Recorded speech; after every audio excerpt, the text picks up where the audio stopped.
loving and kind things to your wife. And so this morning I did that when I said, I'm so glad you get to help live my worst nightmare with me this morning. And that being late for being here, I got up early and looked at the Google Maps, and everything was clear sailing, and got on the interstate, and within 10 minutes there was a wreck outside of Decatur, and then I think 2 more between here and there. So I do apologize for my tardiness here, but appreciate your presence this morning.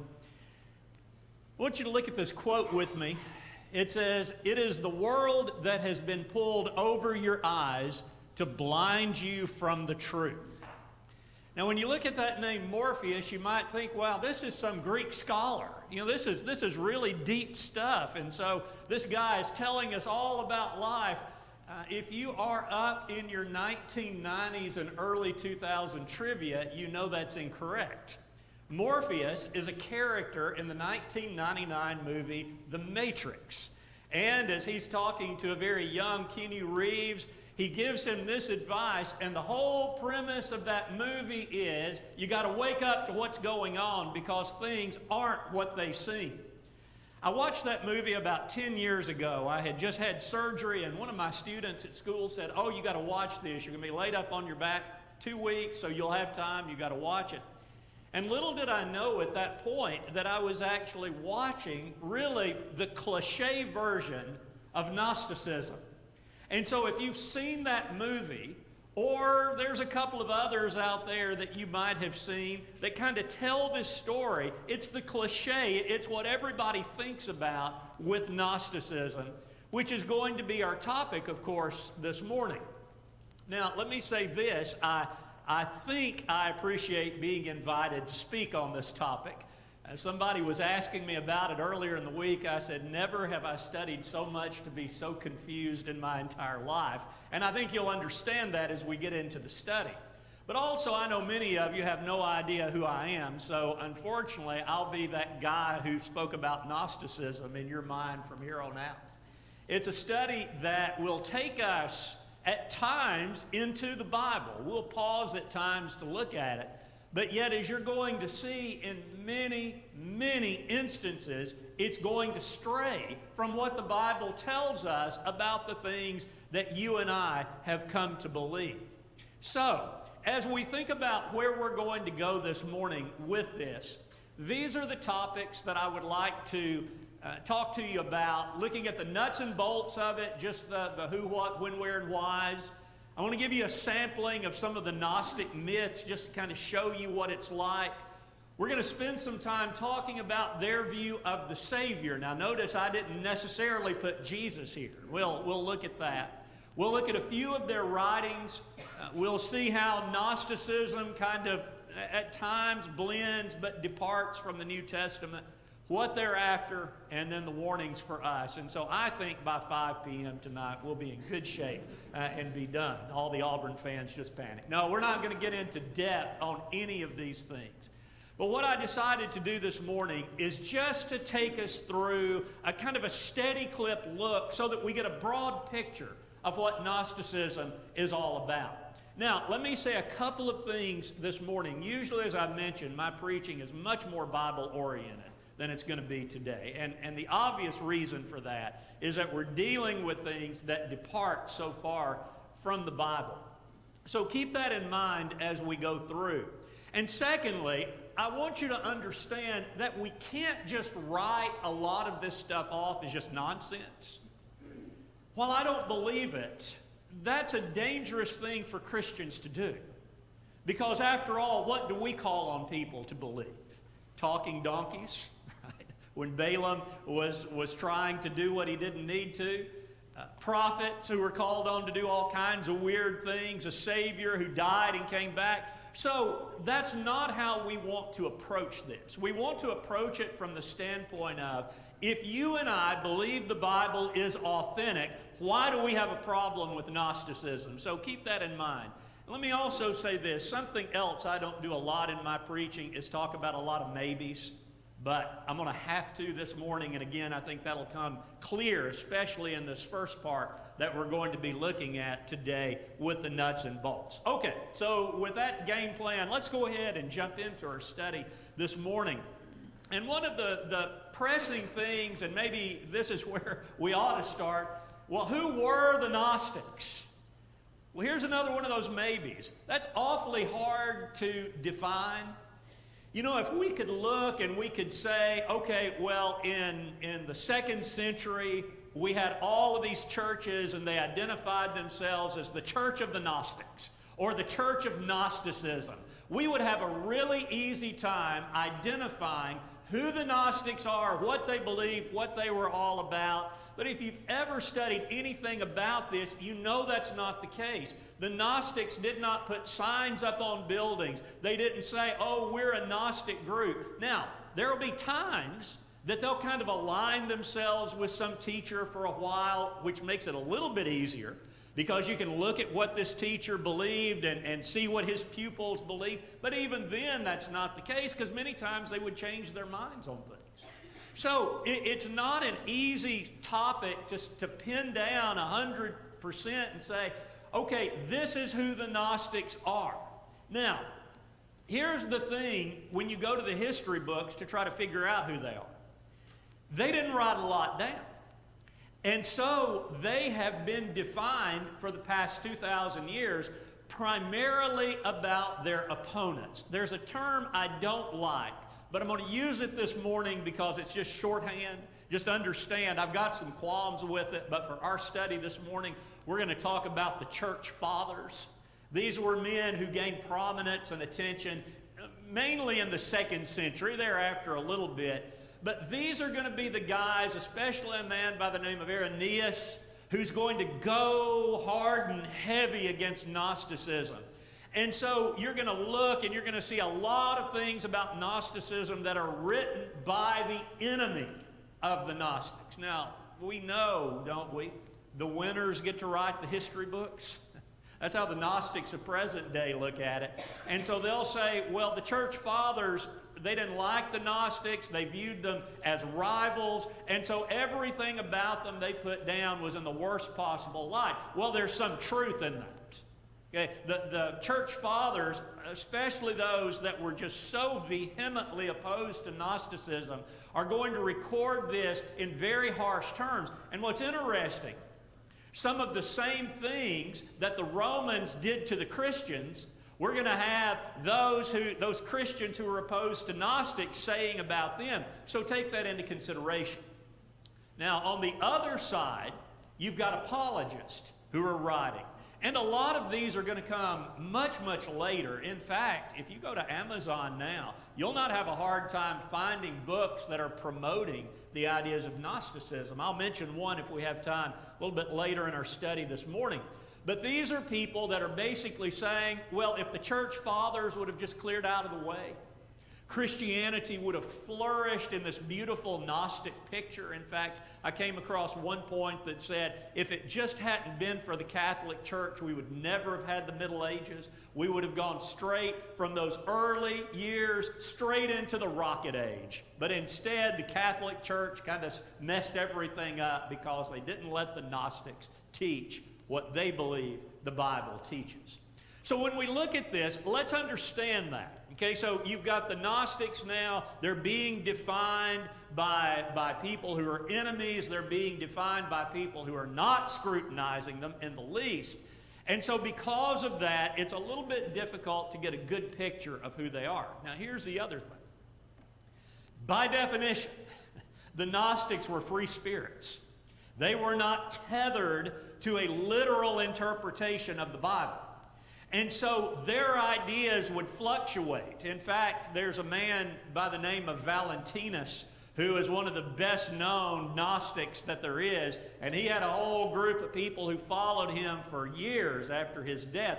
Well, I don't even know that Valentinus would have agreed with his later followers because they changed this so much.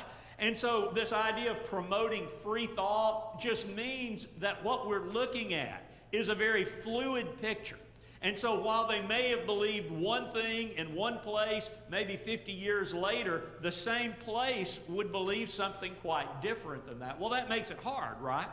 when you're trying to pin down an idea of what somebody's about and they keep kind of shifting the game board on you, that's really hard to figure out exactly who they are. So let me make this suggestion to us. Rather than trying to define Gnostics as this pinned down group of people that we can identify in very specific terms, let's think about Gnosticism more as this kind of general school of thought. Okay? The word Gnostic or Gnosticism or Gnostics, that was never used in the 2nd century. People did not come up and say, oh, well, my view of the Bible is I'm a Gnostic. Gnosticism is a term that's really not going to come about till maybe 1700s or so, when they're looking back at these people and put that title on them. So, here's our parameter. We're looking at a very fluid group of people. We're looking at a group of people who often change their minds over the years, but we'll come across here in just a minute, in this next part, with what ties all of them together. So let's move then to the second part of our nuts and bolts here, and that's what did Gnostics believe? Well, again, we can't talk with certainty on this because by their very definition, there are just not many people who've got it together like a Gnostic. Okay? And so for you and me, we don't have the ability to understand what they understood.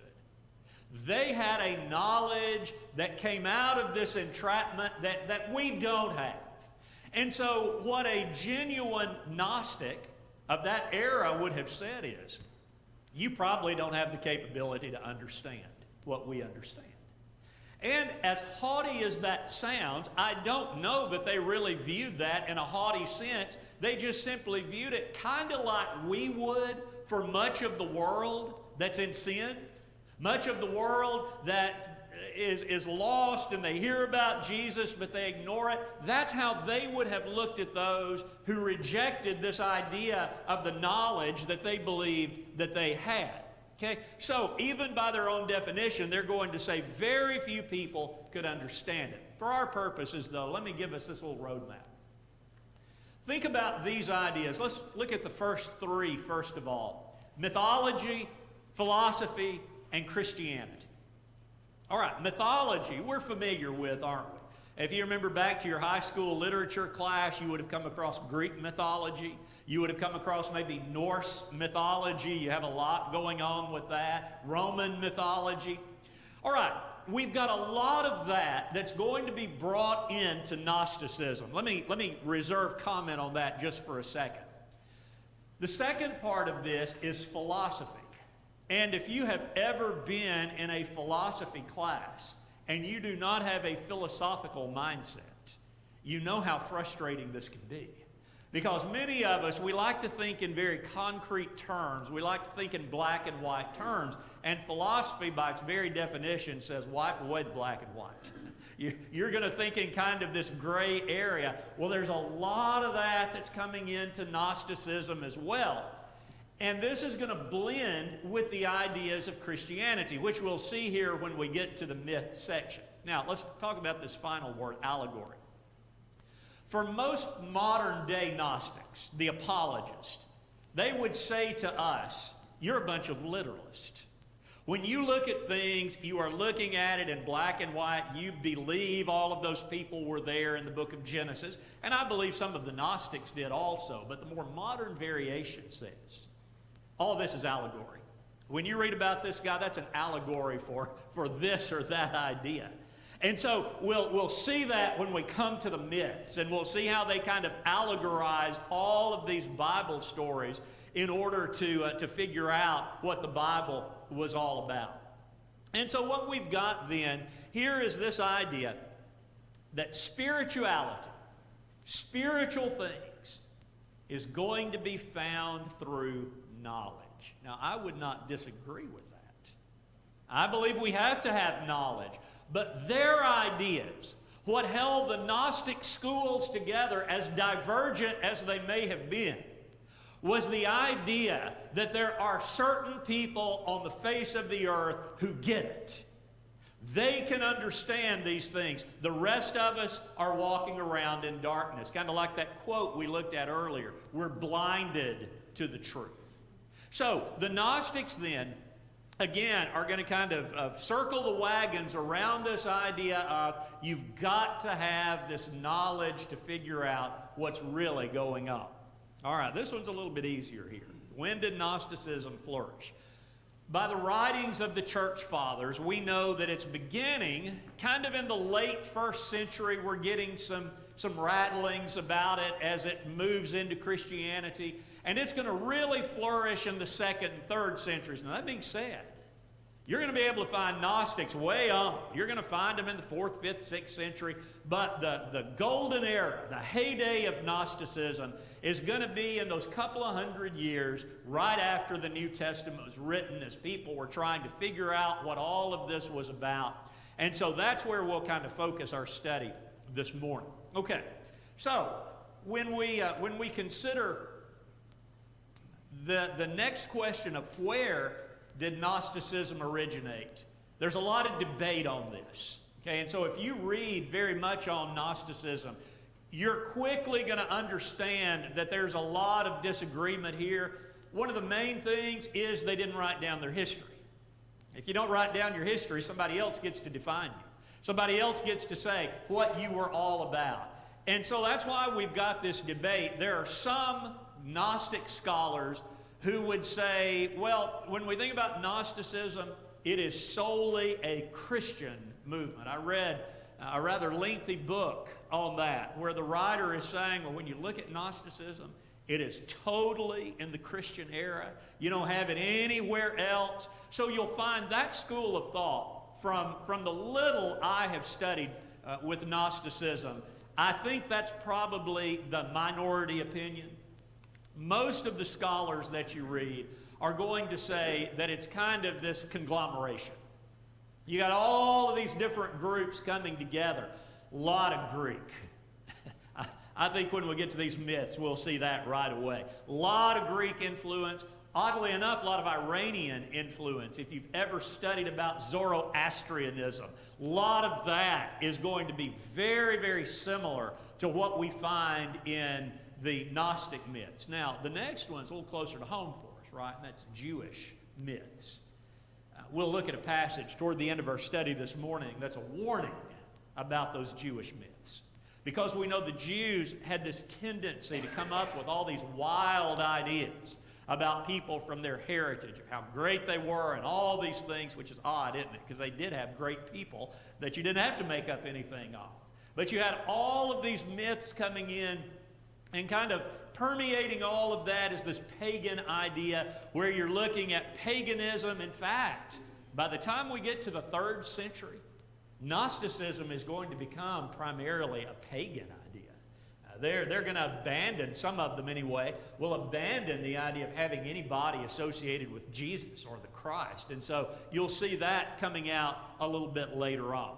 All right, so the Hellenistic Greeks in particular, the Iranians, the Jews, the pagans, they've all got a lot to do with this. I'd like to throw this in here at this point.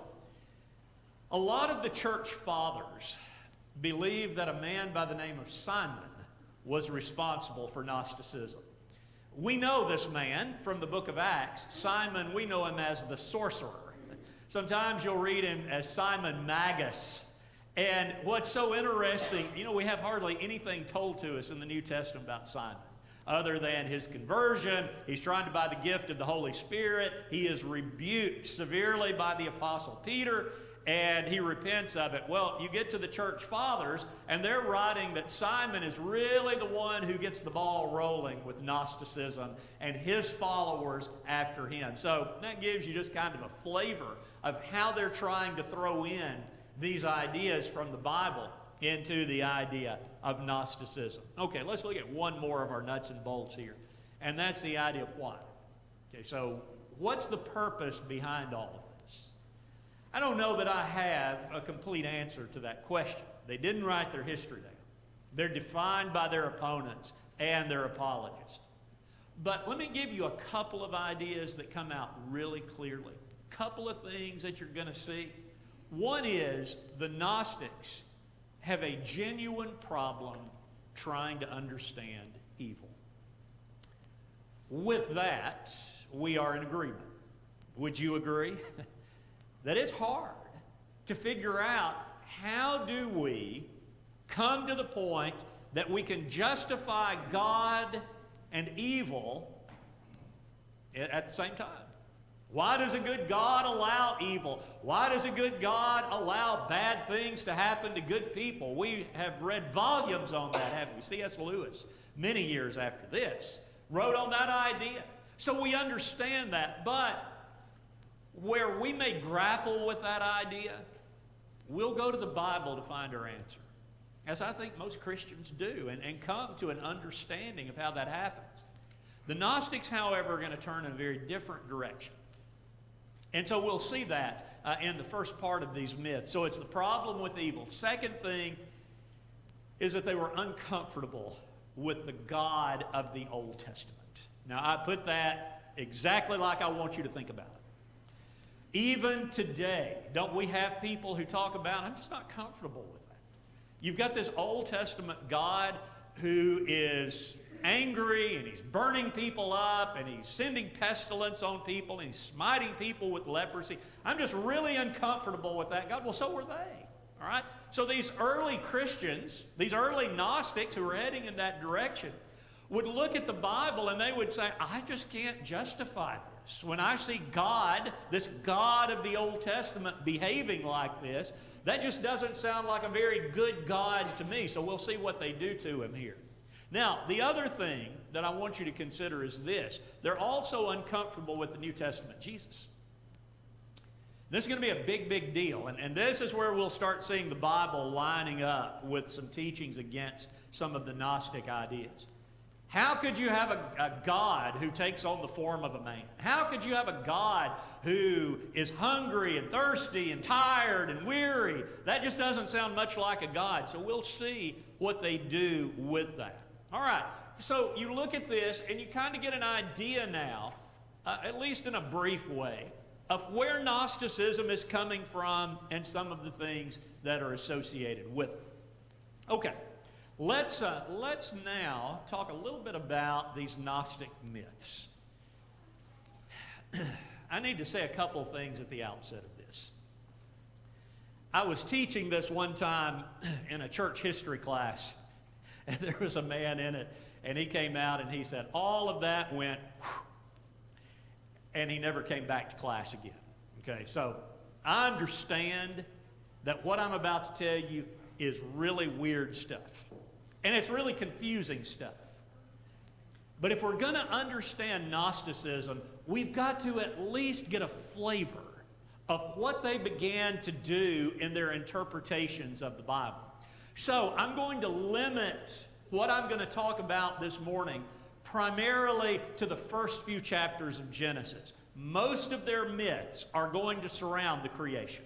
This is where they have all the trouble. You got this God, and he doesn't seem very good, at least in their eyes. And you got people, and they don't seem very good either. So how are we going to deal with this problem of evil and such? Well, that's where these myths come in. I'm going to talk just about a couple also associated with the flood. Just kind of an interesting little view of how they described it. But for the most part this morning, let's look at this. So, second thing I need to say about this, what I'm going to tell you this morning is probably not one single myth in Gnosticism. It's kind of a composite. And that's because if you read 5 books explaining what the Gnostics believed about creation, you'll probably come away with 5 different myths. So what I'm going to do is try to pick out where most of these myths kind of merge together, where at least 80-90% of them would come, and kind of talk about this host of characters who they believe existed. And we'll see then not necessarily a single myth, but more of this idea, as I heard someone say, the cliche, what everybody thinks about when they think about Gnosticism. Okay, well, one that we need to understand right off the bat is the unknown God. Does that sound a little familiar to us? We remember Paul as he comes to the monument to the unknown God. I have no idea if Gnostics put that monument up. We've typically described it as kind of the catch-all. You know, just in case you left anybody out. If you're afraid you left a God out, well, we'll put him in here. So I don't know. I don't know if the unknown God monument was to this God or not. I think it very well could have been. But yet in most every Gnostic myth, you have got a God who is far, far away from everybody and everything. And this God is a very different God than who we think about. The way they would describe it is, this God lies beyond the 8 spheres. And typically, depending on your myth, you've got those identified by the planets, or sometimes you've got zodiac symbols in there. But just kind of imagine that you've got this, it's like you throw a rock in a pond and you watch the ripples out. You've got time and space separating this God. He's private, he's alone, he's by himself.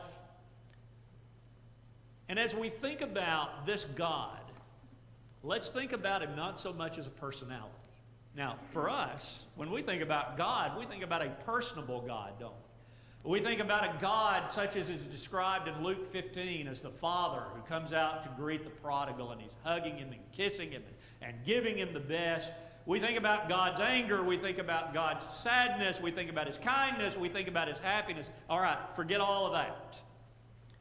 When you think about the Gnostic unknown God, and this is where our philosophy is going to help us out a little bit, he's more of this giant mind. He's an entity that is perfect but remote, and he's simply kind of like this giant mind or this giant brain that's far, far away. Nobody can get close to it. Well, what does this giant mind do? Well, what does a mind do most of the time? It thinks. All right, this mind's going to be a little different, though. This unknown God, as he begins to think, is going to begin emanating. Is this sounding kind of wild already? He's beginning to emanate. So what's going on is his thoughts are turning into reality. And so in his thoughts, he's creating all the things that we would consider with emotions. And so each of these emanations is creating, and what's going to result from that, also by the word eons, we'll see that coming about a bit. You've got these things now becoming reality. All right, so you read again 5 different Gnostic myths. You'll find 5 different cast of characters here. Happiness, sadness, kindness, anger. All of these are emanating out of the unknown God. But kind of think about it like this. The farther these emanations get from him, the less likely they're going to be like him. Now, that's getting us set up for what's about to happen. All right, so we got it. This distant, remote, unknown God, unknown Father, true God. He is far from anything we could ever imagine, and over the years, as we would think about it, his ideas have materialized, they've become realities, and as we get farther away from him, each of these becomes a little bit different. Got it? And feel free to do this if you don't. And I'll try it again, because we're going through some heady stuff here. All right, everybody got it? Everybody with me here? Okay. So, our next person that we need to introduce is a character by the name of Sophia. Now, Sophia is going to show up in almost every Gnostic myth. She's going to be around in some way, shape, or form in almost every one of them we see, which is really peculiar. The whole relationship of Gnostics and women is an interesting study in itself. They believed women were far inferior to men, yet all of their myths have women in very high places.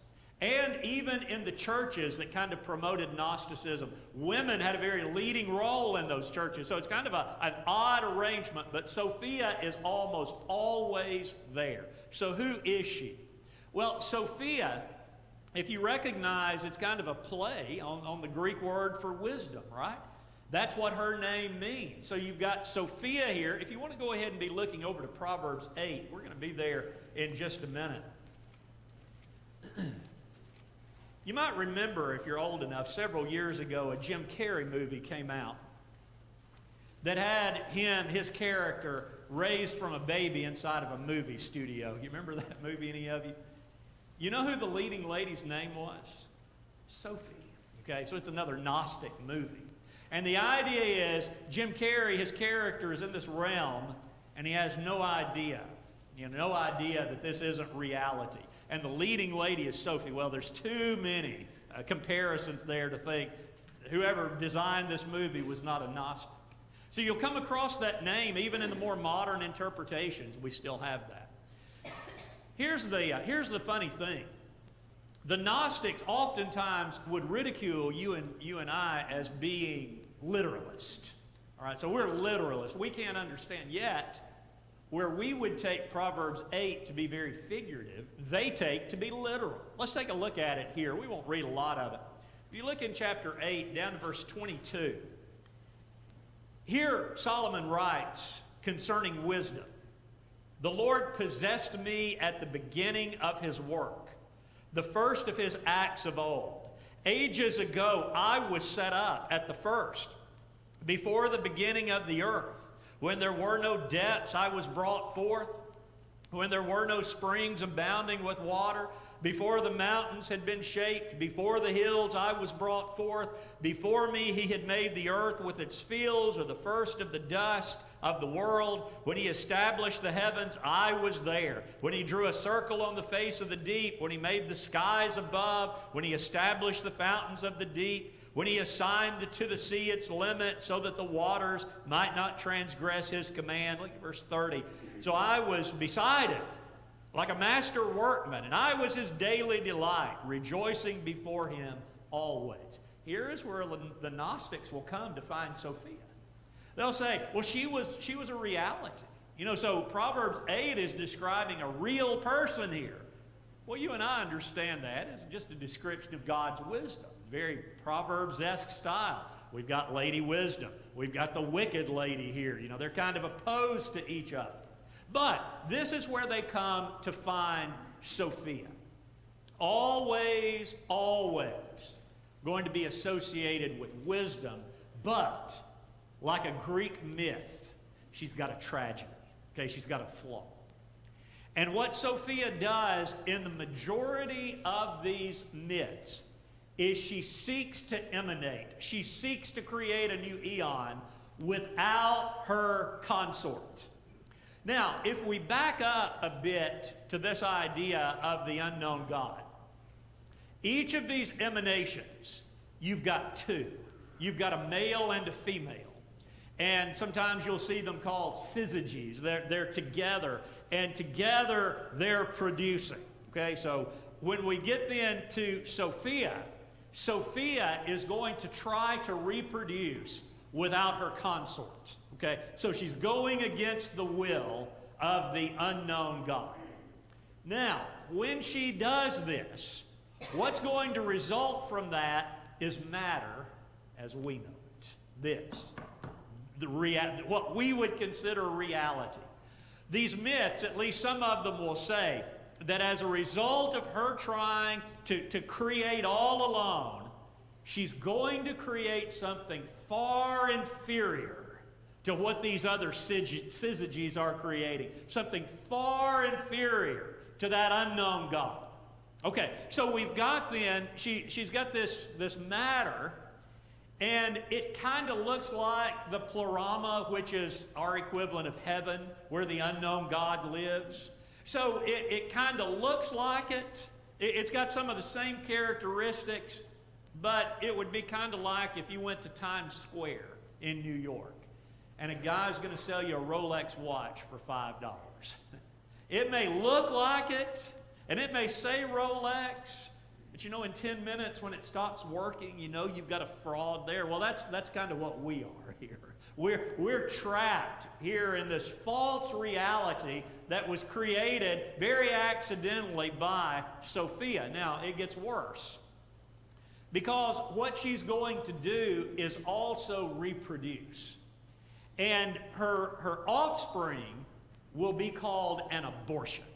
Now that holds a very different idea for us, but in the Gnostic myths, a lot of them are going to refer to her creation as this abortion. It's kind of like if you were watching a horror movie and you had something that looked kind of human but not really. You know, it kind of looked like what it was supposed to, but you could tell there was something wrong. She's viewing this on a more godly level. Okay, so her creation kind of is going to look like a deity, but it's got problems. It's got some things very much wrong with it. And so with that then, let's get to who that abortion is. You're going to read his name spelled 2 or 3 different ways. We're just going to go with Gardendale. That's what he's called in a lot of these myths. A lot of times you'll hear him called the demiurge. That's kind of a Socrates thing. So we've got that Greek mythology and such and philosophy coming in. But anyway, he's the abortion. He is the almost God, but not really. Living here in this reality, but not really a reality. Okay, so it's getting weird, isn't it? You got all this going on here. So he's a really important figure in all this. He lives in the 7th realm. You remember where the unknown God lives? He lives beyond the 8th realm. Well, that's significant because the unknown God is there in the pleroma in perfection. Gardendale isn't there. Now, he looks like he's maybe higher than we are, but not really. Okay, so that's who we've got going on here. And so he is pictured then as a rather malicious in some myths, a rather ignorant in other myths picture of this abortion, this monstrosity that has been created as a result of Sophia. Here's what we've got to remember, though. He has this strain of the unknown God in him. Because he is Sophia's offspring. Sophia is an emanation from the unknown God. So because she has created Gardendale, he has got part of the unknown Father, the unknown God in him, but he's unaware of it. Okay, so he doesn't know that there's this God that's better than he is, who's bigger than he is. And so what he does is, thinking he's the one true God, he creates his own world. Okay, so here in this false reality, kind of false reality that Sophia has messed up on, Gardendale thinks he's the king, and so he starts creating, and he's got these helpers that are called archons. Now, if you want something easier to remember demons. That's what they're called sometimes. That he creates these beings, and they're going to help him create the world. They're bad guys. Okay, these guys are bad guys because they are serving him in all of these different ways and all of these things that he's doing. And so when you read in the New Testament that the God of this world has blinded the eyes, the Gnostics would say that's Gardendale. That's the demiurge. He's the God of this world. And what he's done is he has brought this idea on people that he's God. You see how crazy a lot of this is getting for us. He's quoted as saying, "I am the jealous God. Apart from me, there is none." And so he convinces humanity that they must serve him, but he's got to keep them in ignorance. He cannot let his mother, Sophia, have any influence in this world. He's keeping mankind in ignorance so that they cannot see beyond him and beyond his deity. All right, now here's where we start aligning with the Bible a bit. There are a lot of Gnostics who would say Gardendale, the demiurge, is the Old Testament God, Yahweh. You can even see in the name, can't you, some comparisons there. Here is where we started when we said they had a real problem with a God who's killing, a God who's destroying mankind. And so what they have done is created this myth where that God is not really God. Okay? So when you read about Yahweh in the Old Testament, the Gnostics would say it's all a deception. He's not real. Now, I firmly believe some of the Gnostics were convinced that there was a Yaldabaoth.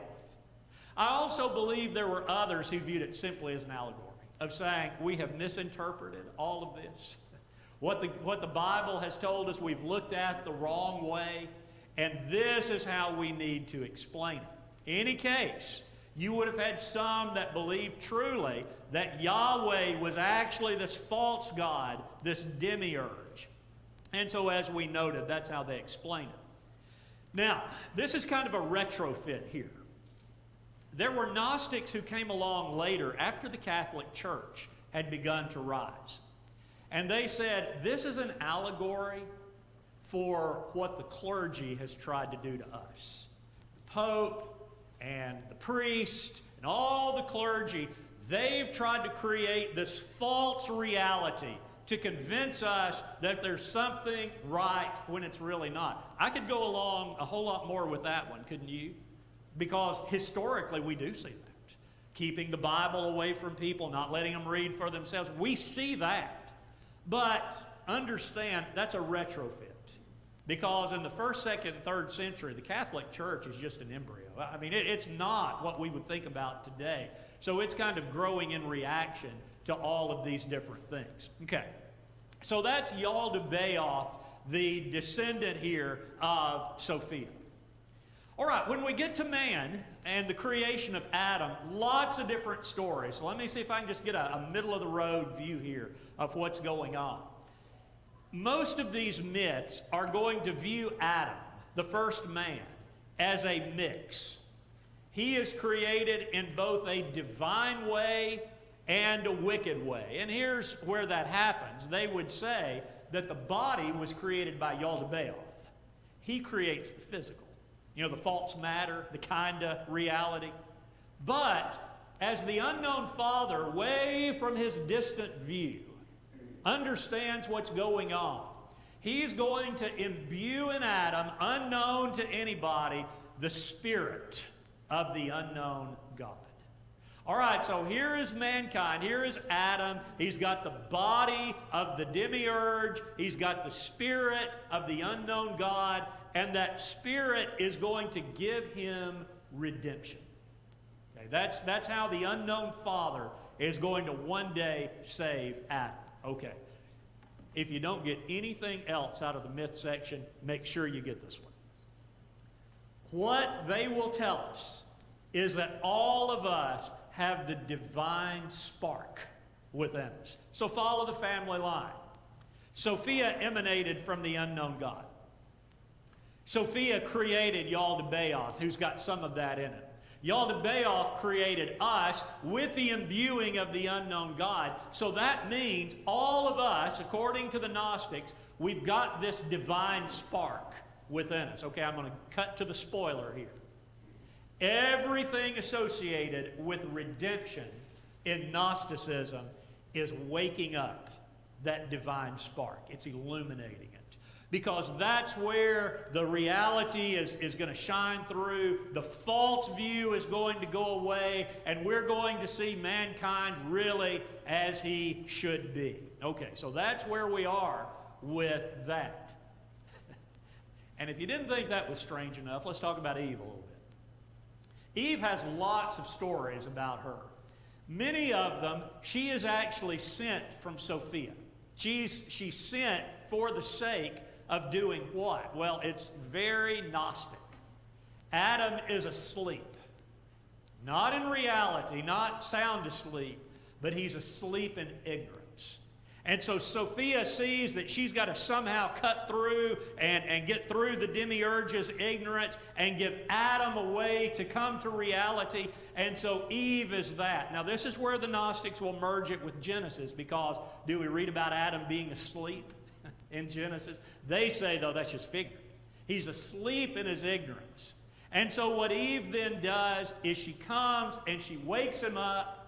And Adam temporarily understands it all, and the demiurge grows angry, so he puts Adam back to sleep again. Okay, so he was awake for a little while, but he's gone back to sleep.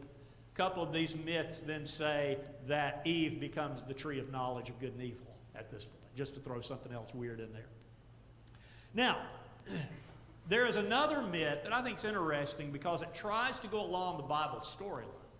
You'll recall that the Bible tells us when Eve was created that she was taken from the rib of Adam. Well, the Gnostics, at least some of them would say, that what was going on when all that took place is that Adam's spirit was being taken from him. So Eve is the spiritual component of Adam. And so here she is what it's all about. She's teaching all of the truth here. Again, you see how they're trying to tie a little bit of it in with the Bible. So that's kind of the middle of the road about how Adam and Eve came about. Here's where things really are turned on their head. So the Garden of Eden, the snake is the good guy. According to the Gnostics, the snake is the good guy. The snake is sent by Sophia. And what his job is, and in fact in some myths, the snake is Sophia.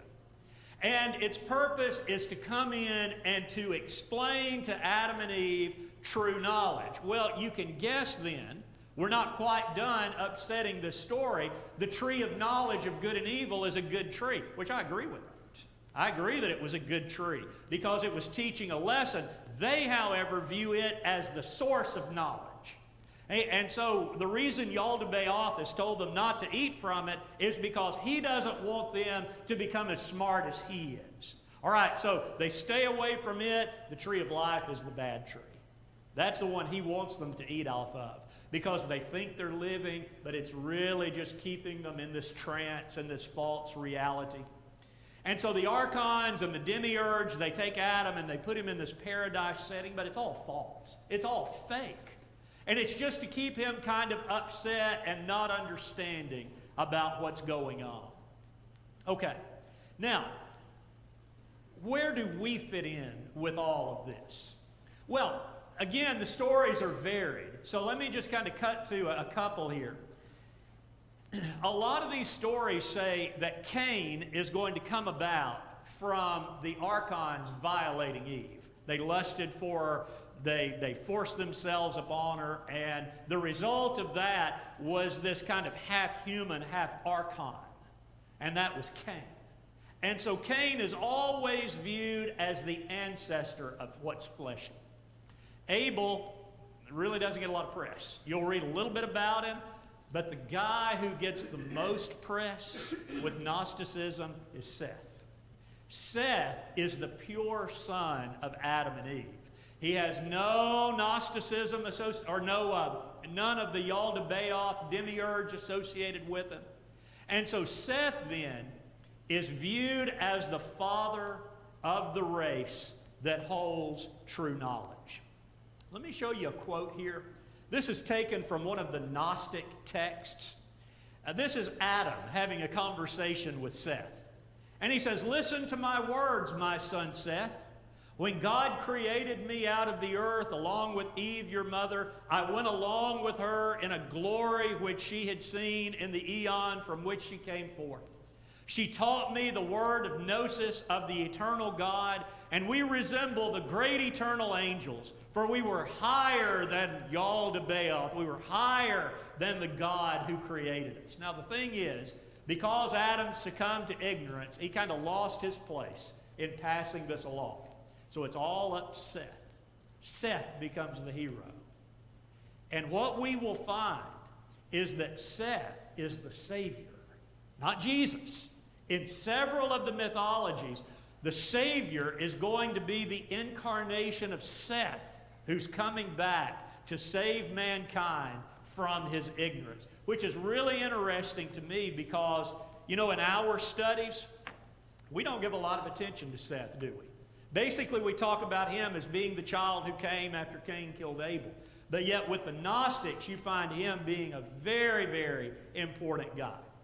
All right, very quickly, let me just tell you a little bit about the flood here and what's going on with it. The flood was a story that the Gnostics believed was how they were saved from the angry demiurge. That he got really angry. You know why the demiurge got angry? You know, if you read the Bible, it says because mankind was growing worse and worse, Yahweh destroyed them. The Gnostics said it's because man was getting better. He was getting better. He's kind of figuring things out.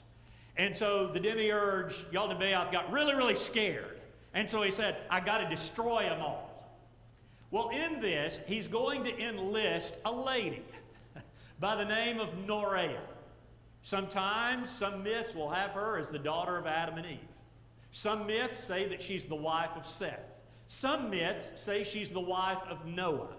In any case, the true God, the unknown God, imbues her with knowledge, and she demands access to the ark.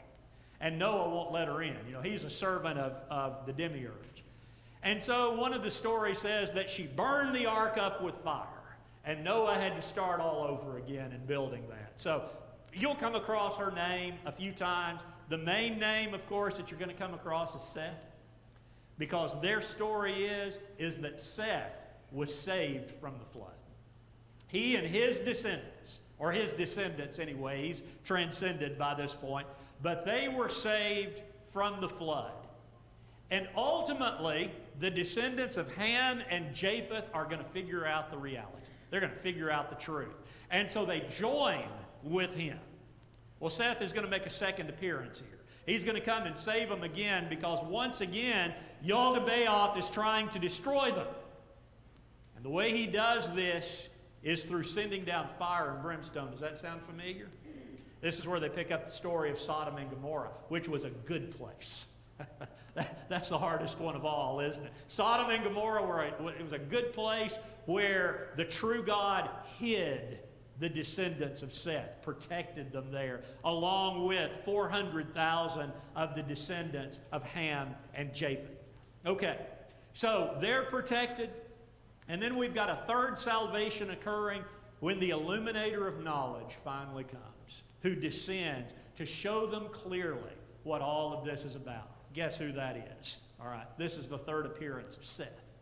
So what you're seeing in all of this is that Seth is making a big splash. He's the one who's bringing this knowledge. All right, that is a whirlwind tour of the myths. We could go on all day and night with those, but hopefully that at least gives us a little bit of an idea. Here's what I want you to take away from it. The Gnostics did not believe the devil was the enemy. Ignorance is the enemy. How is one saved? Why, it's not by this plan of salvation. It's gaining knowledge. And if you can gain knowledge, you can overcome this God who's trying to deceive you, whether that's the demiurge or whether that's the Catholic Church or whether it's your preacher who's trying to keep you in darkness. You can overcome by knowledge. That's what all of these myths are about. Okay. I need somebody to lock the doors so nobody can go away during our break, because I'm afraid I may have scared you off a bit by all of these myths. Now, what we're going to do in our next session is we're going to tie it in with the Bible. Okay, we're going to begin looking and seeing how all of this fits together, and that's going to bring us to our crescendo then of the warnings that we need to gain from a study like this. So, 10 minutes? Somebody nod to? Okay, so we're going to take about a 10-minute break. We'll try to reassemble around 11:15.